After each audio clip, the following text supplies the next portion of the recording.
raise your hand and do me a favor. If you're emotionally attached to your business and worried about its solvency if you step away.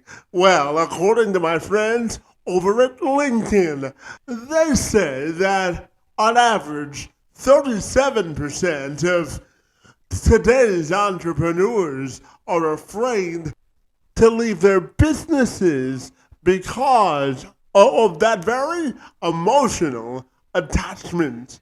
Meanwhile, LinkedIn also says financial dependency on a business at 25%, along with the inability to sell at a profitable price and a lack of suitable buyers also contributes to people wanting to keep and maintain the reins of their business rather than transitioning out of it. Meanwhile, my friends at Medium report many entrepreneurs are forced to work longer hours, with 60% of today's entrepreneurs struggling to get time off because of the demands of their business, and 54% say that they've given up hobbies and personal interests in pursuit of their own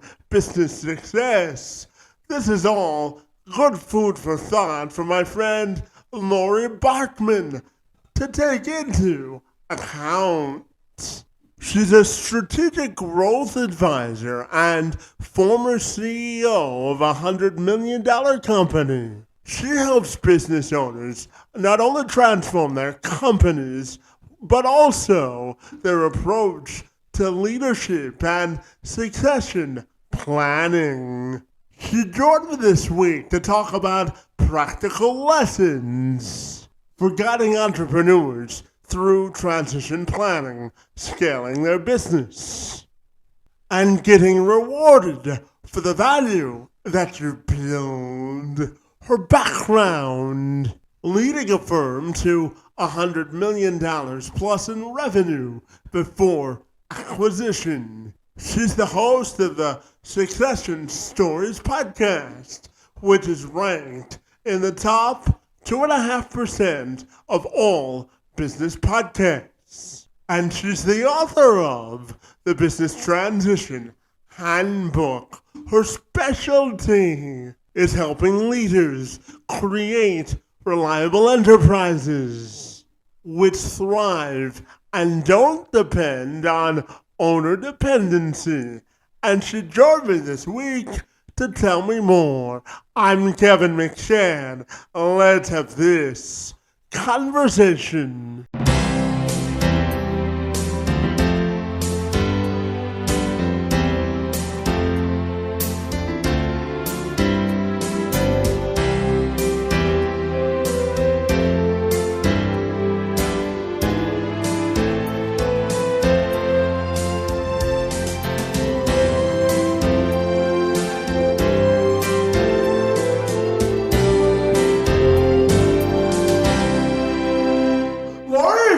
I'll take a moment to welcome you to the program, and I'm super excited to talk to you all about business transition and how you're helping the world of entrepreneurship move forward. My friend, it's great to see you, and happy Friday to you.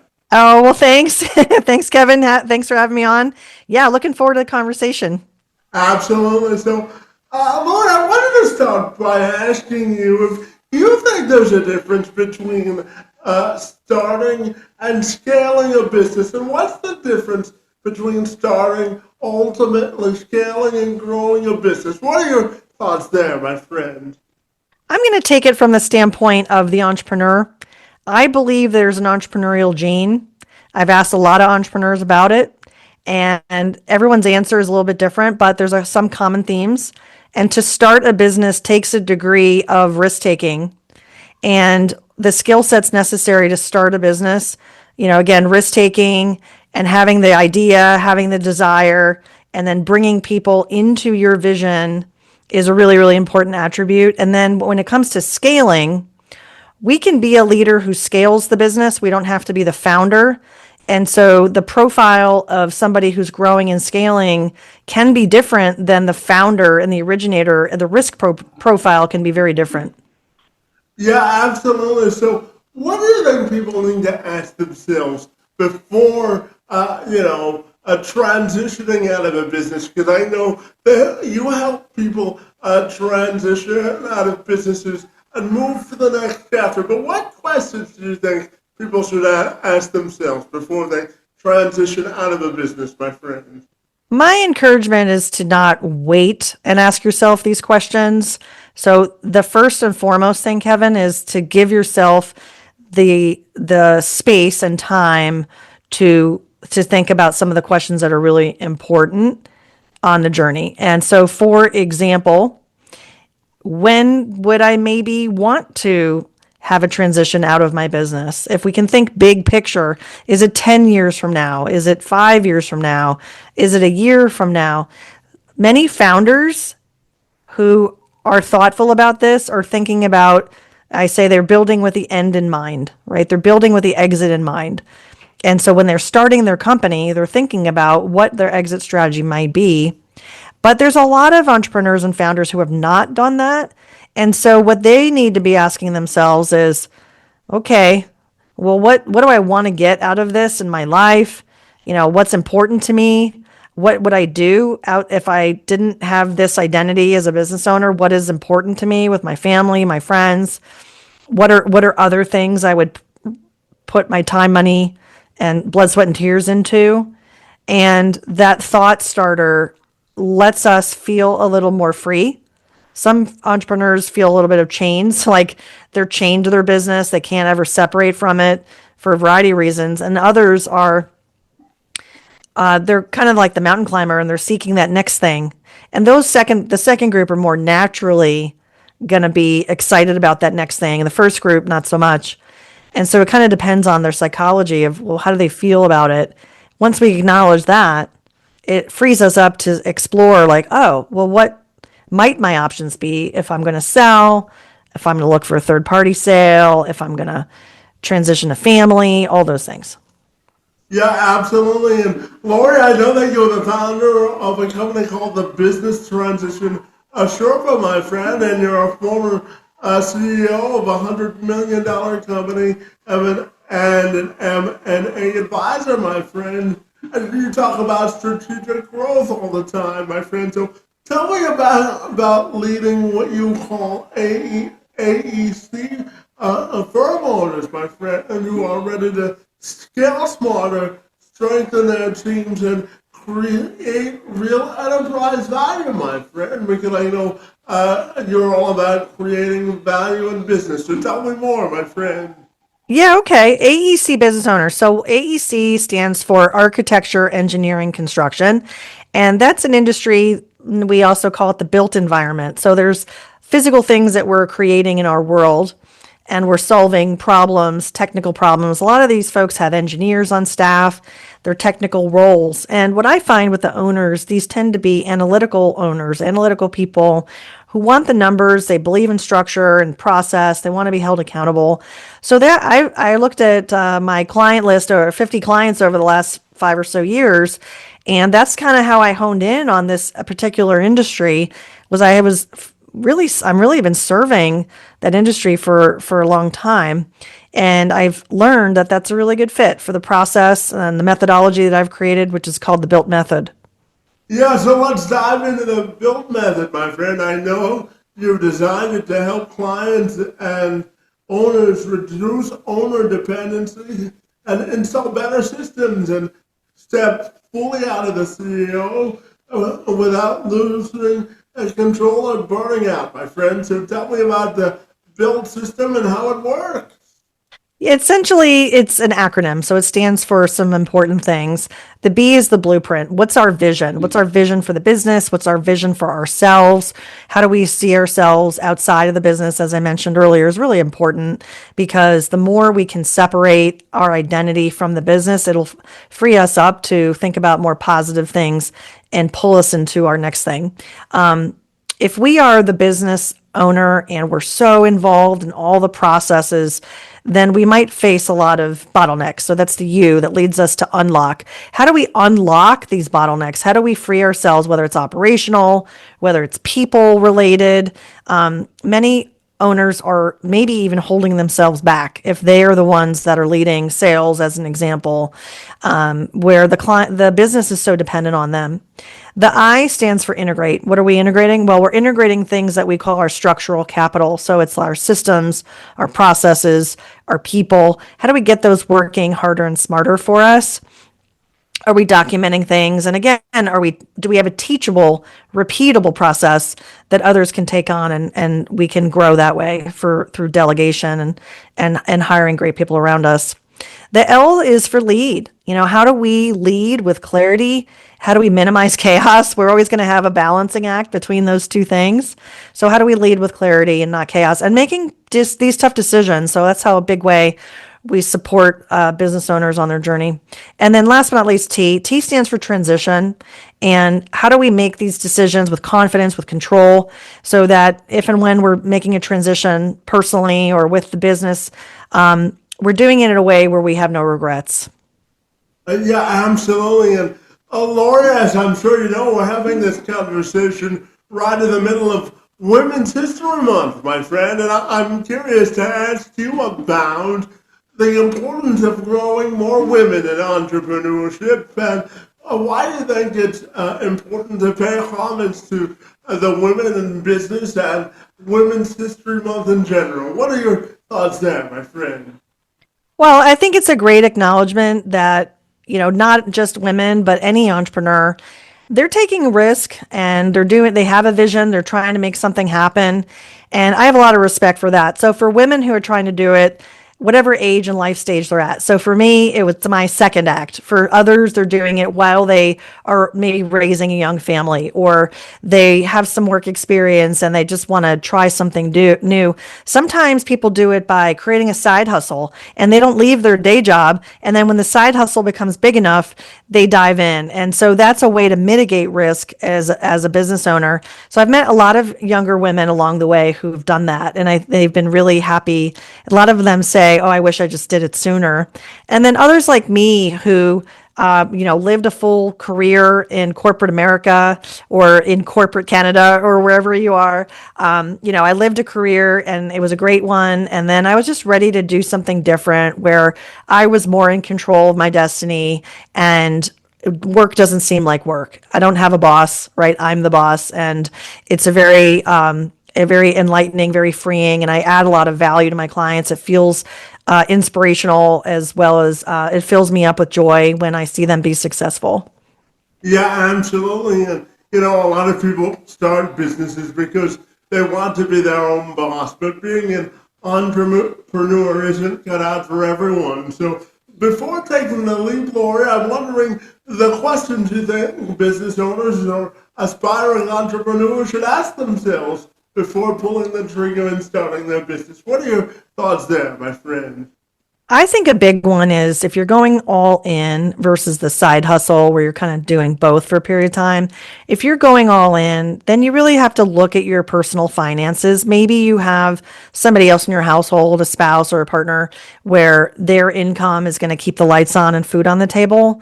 If that's not the case, it can be very, very stressful. Getting started is tough, right? And we got to make the cash flow work, especially if there's loans that you have to be paying back and you have commitments for rent or, other things that are in your life that are fixed and you have obligations. If there's no loans or, you have your financial commitments in order, it can feel more freeing in the beginning because maybe you fail. It's okay. Fail fast, right? And if you're going to fail fast, then figure out what you could do to change or pivot and get back on track. Try small wins. Don't go necessarily for the biggest bang in the beginning, because if you fail completely, what does that mean? Will you lose your house? Will you lose your car? So I think just making those smart bets, for me, that's kind of how I look at it.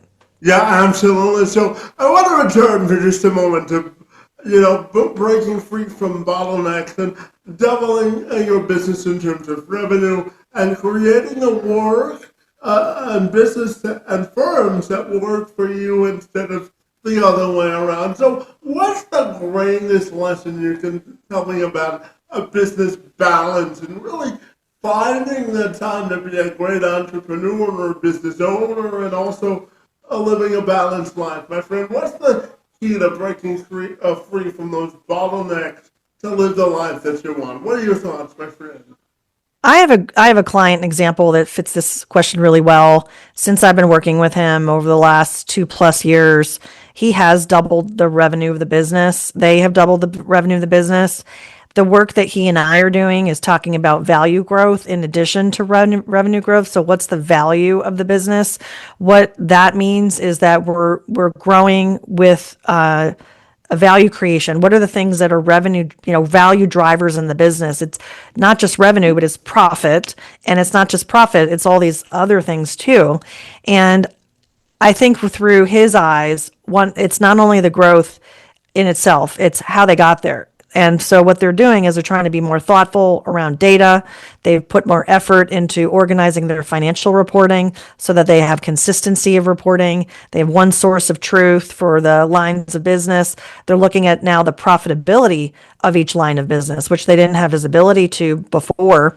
And they can make decisions around where to invest their time and their people and chasing the right kinds of contracts, the right kinds of clients. I think that's made a huge difference. In addition, we're working on for them in their line of business. They're in the engineering space, HVAC, and they're looking at creating a recurring revenue program, which will be, I think, a game changer in their industry, it's differentiator as well as a value driver for more predictable revenue streams. Yeah, and Laurie, I wanted to get your opinion on something that we call in businesses, I'm sure you know, the always on culture. Because, our friends at Apollo last year, they said that more than 80% of entrepreneurs want more of their time back and desired sort of getting more sleep and losing sleep because they feel that they always have to be on their business and they're concerned about workplace concerns, my friend. So how do you think we can alleviate business concerns to get more entrepreneurs more sleep, my friend? And what do you think of those? What do you think of those findings, my friend? Well, I think that there's a good point to that. And I think if we go to the story that I was sharing about the client, we can say, well, how is his success with the business growth? What's happening with the balance? And he does have a good balance. I mean, he works a lot of hours by choice. He'll work on the weekends, but his choice to do that is wake up early in the morning. And he is spending the time with his children. He's taking the vacations and having the trust in the team. And that comes with, I think, a lot of these built method elements where if we have repeatable systems and processes, we have data that we trust, and we have people that we trust, then it makes the engine work. And if any of those things are not working, then of course a business owner is going to worry and stress and check in and kind of micromanage. And so, Kevin, along the way, if we're faltering in any one of those examples, that could be a reason why we're out of balance, not a kilter. Yeah, absolutely. And to that point, Laurie, the UPS store, they published a study last year that said that Gen Z entrepreneurs or younger entrepreneurs are less inclined to extend their workday, with only 1 in 10 working over 50 hours weekly compared to entrepreneurs who are 35 years and older, who say that nearly half of those entrepreneurs felt burned out from, administrative tasks and the tasks that are needed to keep a business running. And they're looking at, AI tools or tools to make their business more seamless and, auto working for themselves, my friend. So I'm curious, what do you think of that gender and sort of decade dynamic between business owners and entrepreneurs, my friend? It makes sense. I think that every generation looks at what tools and systems are available to them and says, "Well, what can I do differently than the folks before me?" I'm a Gen Xer, and we're sandwiched between the baby boomers and the millennials, and the Gen Xers understand what the boomers didn't have at their disposal, and we look at the millennials and like we're jealous, right? And we're looking at the Gen Zs and we're jealous. They have so many more tools along the way to use that what we had. So the study doesn't surprise me. I think it's smart for Gen Z to say, yeah, you know what? We don't have. It's not about hours clocked. It's about the output, deliverability, and effectiveness of what's being productivity, what's being put together for clients and creating value. And if they can do it in less than X amount of time, great, more power to them. I think that's smart. I think that's a way to get balance. The younger generations don't want to do it the way we've done it, just like the Gen Xers don't want to do it the way the baby boomers have done it, which is for many of them, they're gonna not ever leave their business and they don't have work-life balance, and we don't necessarily want that for our kids or for our next generation either. Yeah, absolutely. And Laura, I'm curious to get your thoughts on what do you think there's a difference between delegation and control, and how we can get entrepreneurs to embrace delegation to get more of their time back and trust that their business will still run effectively if they delegate tasks. What are your thoughts there, my friend? Yeah, I think it's an important question. I do some coaching work with my clients on delegation, getting them to recognize how they're spending their time. And then we take that of how they're spending their time and we put them into four categories. A category of I'm enjoying this of what I'm working on and I'm really good at it, right? Or you can take the flip of that. I'm working on this, I'm not good at it, and I don't enjoy it, right? And then you've got the in betweens, which is either, good at it or not good at it, right? And enjoying it and not enjoying it. And so those ones in the middle, we can think about, well, there's probably opportunity to delegate those, right? Maybe we can do a stop, start, delegate exercise. Maybe there's some of these activities that we're doing, we shouldn't be doing them at all, or automate. Automate becomes a decision point here. Of the things that we're not good at, we're not enjoying. Oh, clearly we need a solution for that. Then again, do we stop doing them altogether? Do we outsource it? Do we have somebody internally on our team take it over? Can we automate them? Those things are ripe for the picking. And then the positive category of I enjoy doing it and I'm good at it. Great. Continue to enhance those things. Maybe they fulfill you and maybe you start to, delegate or over time. I think control is an interesting word. For some people, control will have a negative connotation. For others, it's neutral, and for others, it's a positive. In this context, I think the way you're asking it is a neutral. Correct me if I'm wrong, so I'll answer kind of generally, but I Yeah. think control can come from having good systems, having believable data, one source of truth. Control can come from having documented processes, feeling like your house is in order and you don't need to micromanage and get from step A to step Z because you're moving it along the way. That the roles and responsibilities are clearly defined, and that people can move the process as needed. And so that all those things give us a feeling of control. When those things break down, or maybe there's been broken trust on a personal level for some reason, that can be another reason why we want to take more control. So I think the challenge of, whether challenges of delegation and control, we have to be willing to relegate control, but we also need the processes and mechanisms that I talked about earlier with the built method. Of all those things together can give us more confidence that we can relinquish control or start to do more delegation.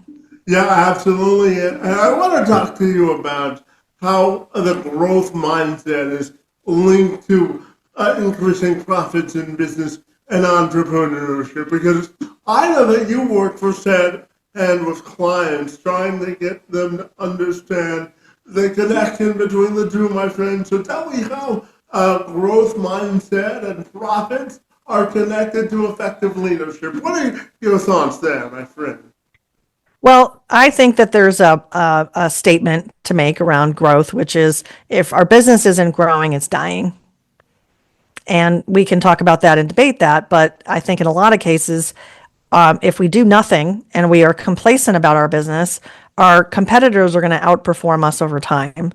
And we're taking our foot off the gas. And what happens to the business? It's just logically, if you're not reinvesting in your home and your roof starts to fall apart, well, then what's going to happen?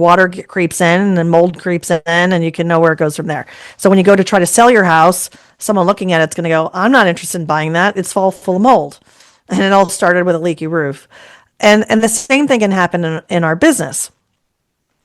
So a growth mindset is somebody has a growth mindset. They're interested and they don't want to stagnate. They want to invest in the right way. They want to have a balance of return on time for themselves.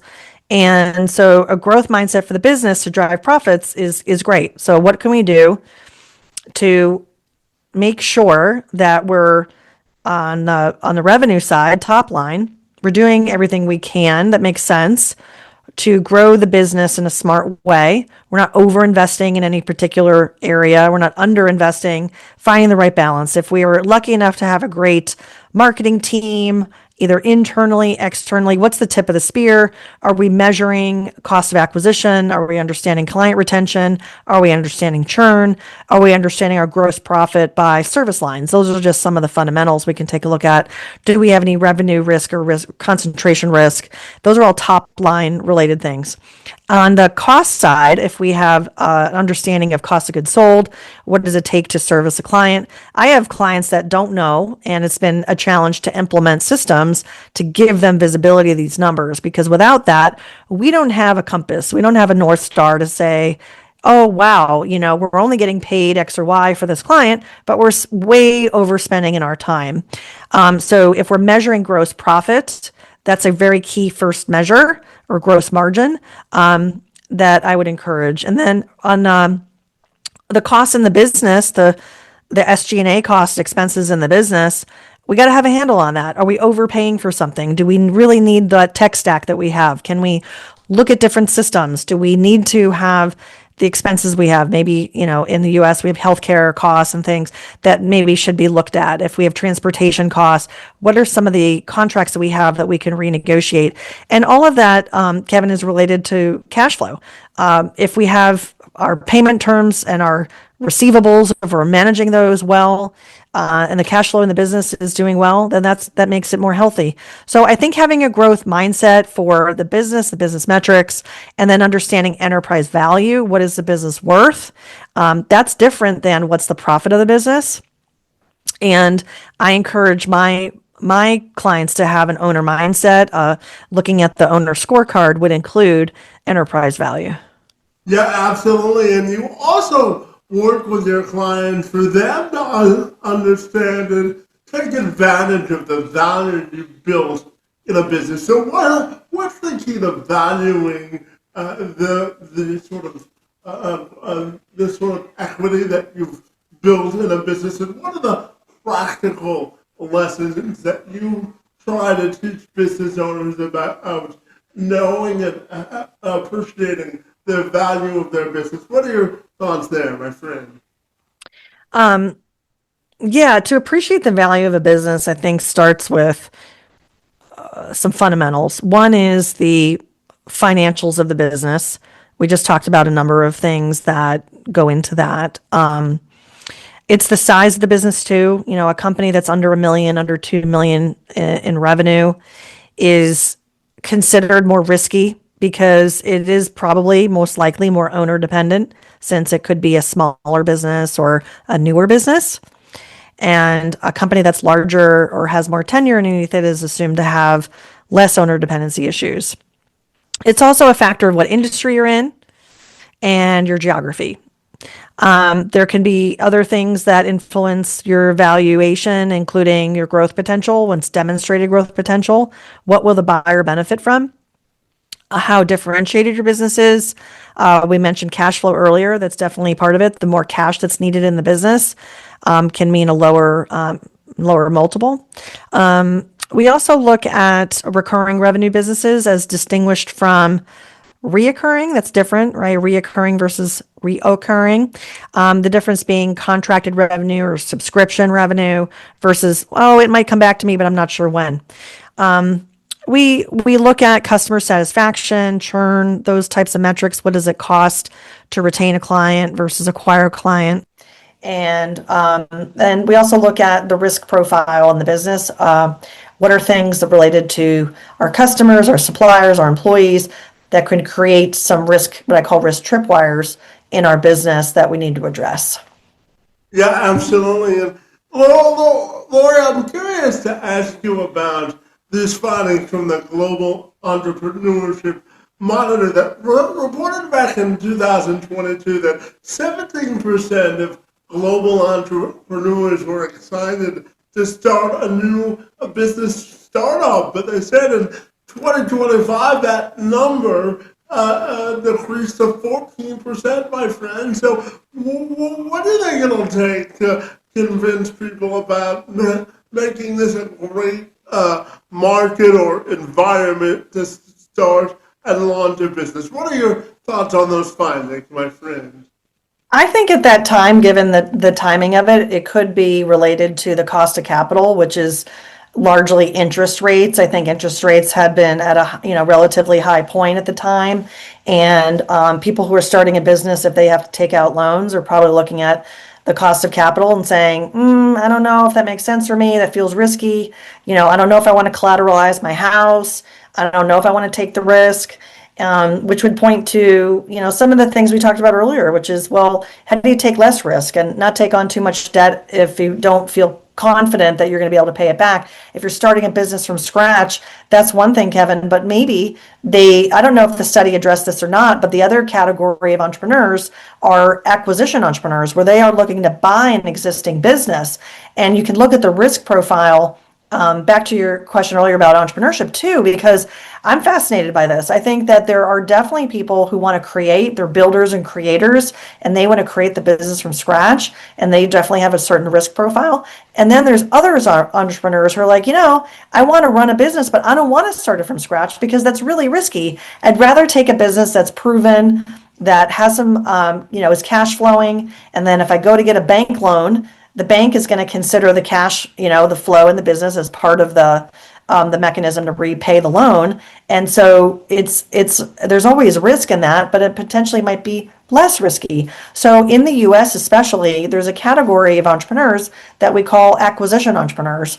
And so I don't know if the study addressed that, but I think that might be why we are seeing a growth in acquisition entrepreneurs. And I don't know exactly about why a business wouldn't, get started from scratch. It could be also, for venture capital. I think the venture capital markets and what they've been looking for tech startups, it's a lot. It's still a race. It's an AI race right now, and I think there are some wonderful startups, and it's just about finding the right fit for you. Yeah, absolutely. And, Lori, I talk to businesses about the importance of hiring folks with disabilities. As you know, I have cerebral palsy myself, and it's important for me to create an atmosphere where people with disabilities have an opportunity to thrive in the workforce. And I'm curious to ask you, what sort of competitive advantage do you think that people with disabilities can offer to a workforce if they're hired into the workforce? What are your thoughts there, my friend? I had a wonderful guest on my show from a company called John's Crazy Socks. Have you ever heard of John's Crazy Socks? In fact, my friend, I'll give you a little bit of a story. So last year, I spoke for the state of Oklahoma in their sort of inclusion employment conference there, and I was part of a panel discussion with John and his dad. They're great people. So yes, I They're, am. they are. I'm so glad. I'm so glad. So I'll answer your question in a couple of ways because I think from hearing their story. So for the audience, if they're not familiar with John's Crazy Socks, John and his dad started a business together. His dad's name is Mark, and John has Down syndrome, And of the, I think there's three children in the family, and John by far is the most entrepreneurial. So when I asked them on my show about the entrepreneurial gene, it was very clear that their son, Mark was kind of telling the story on behalf of John here, that for sure he exhibited the entrepreneurial gene, and I just thought that was so wonderful. And the culture that they've created, which is that everybody can kind of, provide and live up to their own potential. They've been a wonderful example of that. And John in particular is like the chief culture officer. He does videos for customer, social media. During COVID, he did a Zoom dance party every Thursday as a way to keep people happy. And his mantra is just be happy, and so that is a very electrifying mission and message. And in the culture of their business, where they hire a lot of people who are differently abled, they've got roles for everybody, and they've figured out a process. For other companies where the majority of people are not differently abled, or have different ways to learn and grow, I think there's wonderful examples of companies that have made roles for people who can be expressing their thoughts and talents in a way that suits them. And at the same time, they've made it a welcoming and inclusive environment because they've prepared the organization for how do we deal with our differences, right? So let's say if somebody has Asperger's, and the way that they approach problem solving is going to be very different than somebody else on the team. And so what they've done in those situations, they've done some training in advance of when they first started the initiative, and then over time it just becomes so well known. It's probably less of an importance, but in the beginning, I think that was more important. So I've seen those examples as well, and yeah, I think I always say it's about diversity of thought, and if we can get the right people around us and our team to help us do better for our clients, then that's the win. Yeah, absolutely. Now, Laura, I want to talk about your podcast called the Success and Stories Podcast, and I know that you're also the author of the Business Transition Handbook, my friend, and I want to know the mission behind those two initiatives, my friend. Tell me more.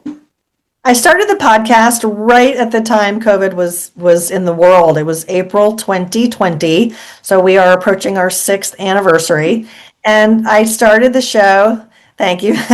I started the show as a way to meet with people and learn. And it just so happened that the world was shutting down, and now we weren't able to meet face to face for coffee. So meeting over Zoom ended up being a fabulous way to have a conversation, and inviting someone to the stage and saying to them, I care about what you think and I want to ask you questions.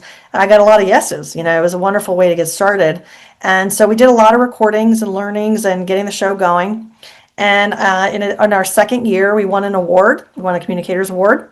You might see behind me there if you're watching the video. And the book came out a couple years later. It was really inspired by a lot of the stories that I had put together and learned, from my conversations with business owners who had come on the show, clients of mine, and plus my own experience in the workforce. And so I wrote the book with a business owner in mind, a mature company, not necessarily a startup, but what I've learned is that startups are benefiting from reading it too. So really the message in the book is, look, let's have more valuable exit options. Let's not wait to work on our business. Let's create value along the way. Let's work on the things that make it better, more enjoyable to run. And at the same time, be creating value. And let's not step in it. Let's try to avoid the exit pitfalls. So there's the carrot and the stick. How do we make the goodness gooder and how do we reduce the badness and make it less bad? So that's kind of the premise of the book. And then we walk through different how-tos. So each chapter is basically a how-to, and it starts with it starts with personal transition. What are the things that we should be thinking about there? We talk about financial and we talk about business transition. I'd say the majority of the book is on business transition, but I start with personal on purpose because I want people to not kick the can and have realization of how their personal readiness can actually impact business readiness. They're tied together for sure. And so that's the book. There's lots of stories in there. A lot of people have told me it feels like I'm talking to them because we share excerpts from the show. We've shared lots of examples. It's almost like a mini MBA.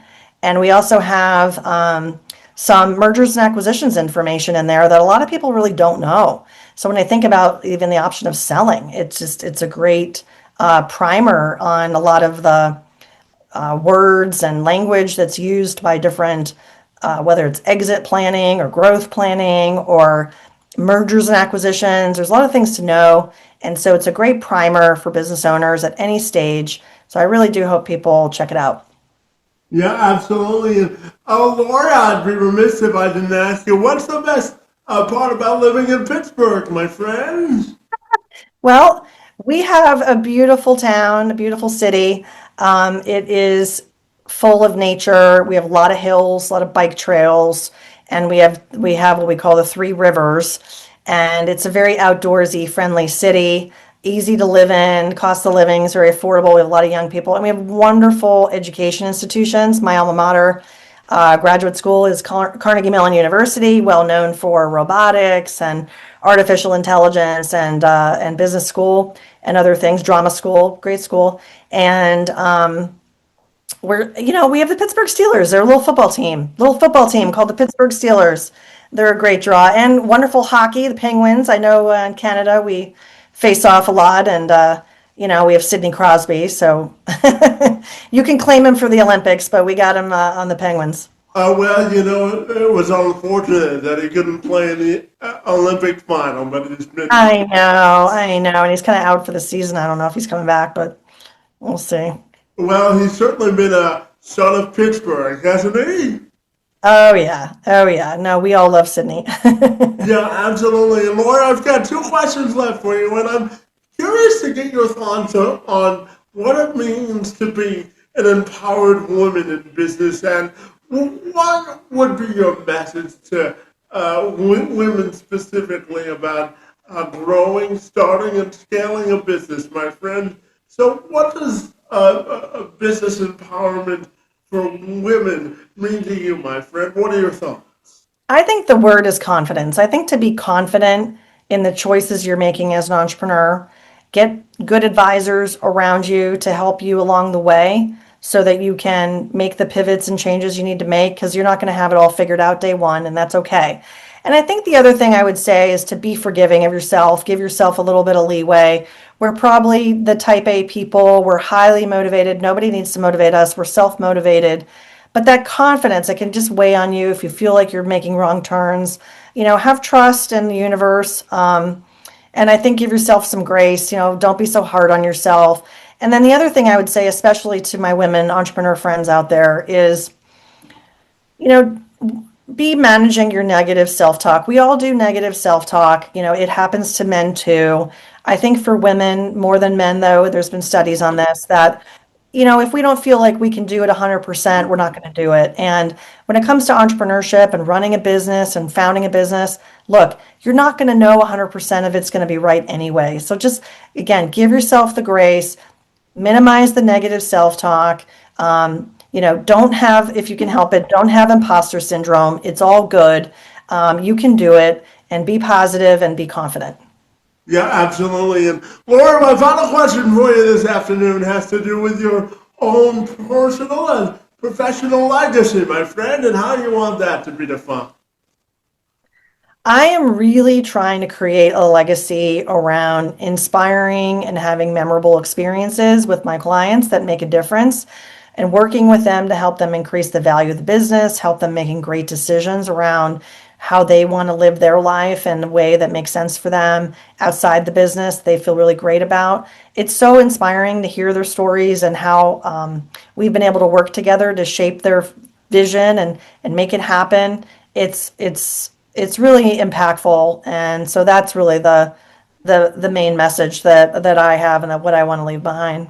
Yeah, absolutely. And Laura, finally, tell me if people want to get connected with you, what's the best way they can do that? They can go to my website, lauriebarkman.me. So lauriebarkman.me, and they can also find me on LinkedIn. I'm on LinkedIn a lot, and please connect with me there. or they can send me a direct message, on LinkedIn, or they can connect with me to book a call if they want to learn more. Absolutely. Well, Laurie, I couldn't think of a better way to end the week than to have a conversation with you, my friend. I got to start my afternoon by having a conversation with you. So how much better could I be, my friend? I want to Thank thank you for being here and all your hard work and advancing entrepreneurship forward, my friend. And thank you so much for being here. It's most appreciated. All right. Thank you, Kevin. I appreciate you.